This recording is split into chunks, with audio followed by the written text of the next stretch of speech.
Hidden right under Counter-Strike Global Offensive is a deep and historic game, one with some basic yet ingenious mechanics that can change the way you think about gaming forever. Zombie Escape is a mod within CSGO in which humans must defend against a horde of player-controlled zombies that will convert humans to their side if knifed. The main goal of the game is to survive and complete maps. For the vast majority of maps, this means traveling from the beginning of the map, where you fight bosses, play minigames, and b-hop as fast as you can to the end, all while shooting zombies and dodging traps. And if you die, it sucks. You have to play the rest of the round as the NPC. You don't get to experience the map, and maybe even win the game. And until there's a huge pool of zombies crushing the human team, they can defend against you pretty easily. There are many times where you feel helpless, being repeatedly shot in the head by 14-year-old Russians, so sometimes you just die. Your team knows the map and goes on without you, so why not just leave? What's interesting is how Zombie Escape solves this problem. It mitigates levers and makes the NPC role more engaging by giving zombies counterplay. Zombies have some less than obvious tools, like beat-hopping and surfing, to swing the round in their favor. By bunny hopping around corners, zombies can spring onto the enemy team to infect. Holy shit. Cover breaks your line of sight, allowing you to build momentum. Surf, the main focus of this channel, also appears a ton in Zombie Escape, and in a bunch of instances can be used to destroy the humans. Take this area on ZE Pizza Time. The humans all get on this spinning pizza in the sky, and there's a long ramp at the side that you can surf. If none of the humans shoot you, you'll fly right into the mosh and cause massive damage. Good movement and spatial awareness in general can reward zombies massively. And to add even further complexity are zombie items. See, on certain maps, the humans have items to aid in their defense, like a wind attack that pushes or gravity that sucks them in. But zombies have them too. In ZE Collective, a map made entirely of user-generated levels, zombies have a pizza. By cleverly using items based on human behavior, zombies can have a tangible effect on the game, despite being the weaker side. And well, because of all this, Zombie Escape maps can actually be really difficult, to the point of unfairness, where simply turning around will kill you. Teams left to their own devices would simply lose over and over. The way Zombie Escape solves for its second problem, extreme difficulty, is the leader system. Everyone in chat has the ability to vote for a leader. Once that leader gets a sufficient amount of votes, they get a couple of abilities. They are bright red and shoot tracer bullets. They can place markers to direct players or warn of traps. And most importantly, it is communally understood that you listen to the leader. Leaders are absolute shepherds of the group, calling out potential traps, spots where zombies can easily stab humans, and pretty much every major movement throughout the map. Leaders have to be highly knowledgeable about the specific map, knowing all the traps and defense strategies. Leaders are experienced players and are more likely to have strong ties to the community. This causes players to be naturally integrated into that community. The leader leads and the players follow.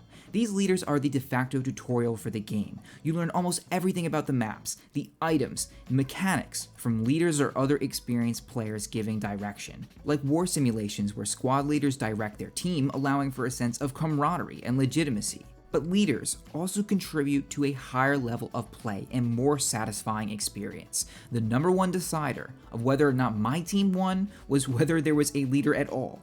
Teams without leaders almost always lose complicated maps. This is because teammates slowly die off, sometimes from stupid unavoidable things like the entire zombie team teleporting on top of them. Timers and quickly falling back or defending at certain points is crucial. And good leaders keep track of and anticipate timings to keep their team safe. That's why humans can focus on just shooting heads. The best leaders, however, took things a step further, emphatically rallying the team and creating a sense of urgency. For me, one of these leaders was Ishiu, guiding the team on ZE Bathroom. What otherwise would have been an easy win on a simple map, the tone he uses adds to the atmosphere of the game. Only you have this boat close. It's winnable! It's winnable! Oh! Okay, defend here! Defend the fucking thing! We need only one traitor. Everyone defend here! Oh my god! Over-defend, and don't be late! Over-defend here! Over-defend! Defend!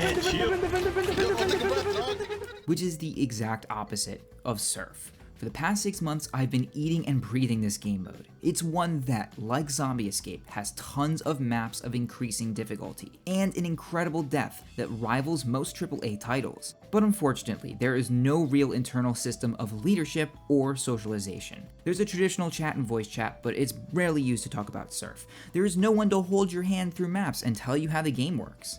Your learning is 99% independent, apart from the occasional YouTube tutorial. And while this adds to the mystique that only skilled gamers can surf, it's actually really brutal for new players. Sure, there's the rare good Samaritan that's only marginally better than you, but no system of leadership.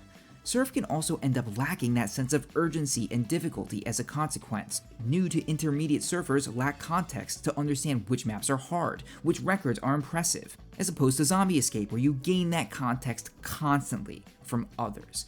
Zombie Escape solves the problem of daunting difficulty by selecting a leader, but that leadership relationship and a common goal among the players creates value to winning. When the team finally wins, it's a feeling like no other.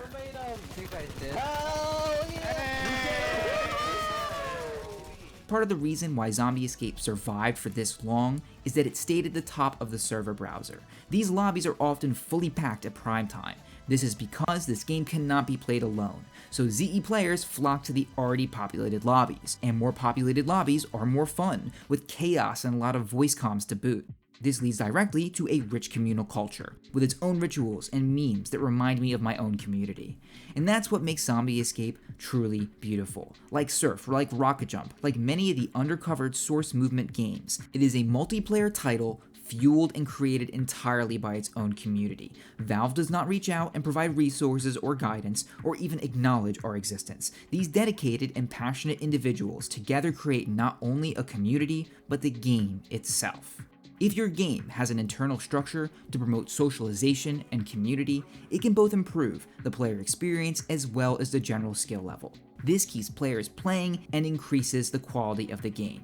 If you enjoyed this video, go check out the community tab in CSGO. Just go click on it. I guarantee it'll be more fun than another round of Dust 2.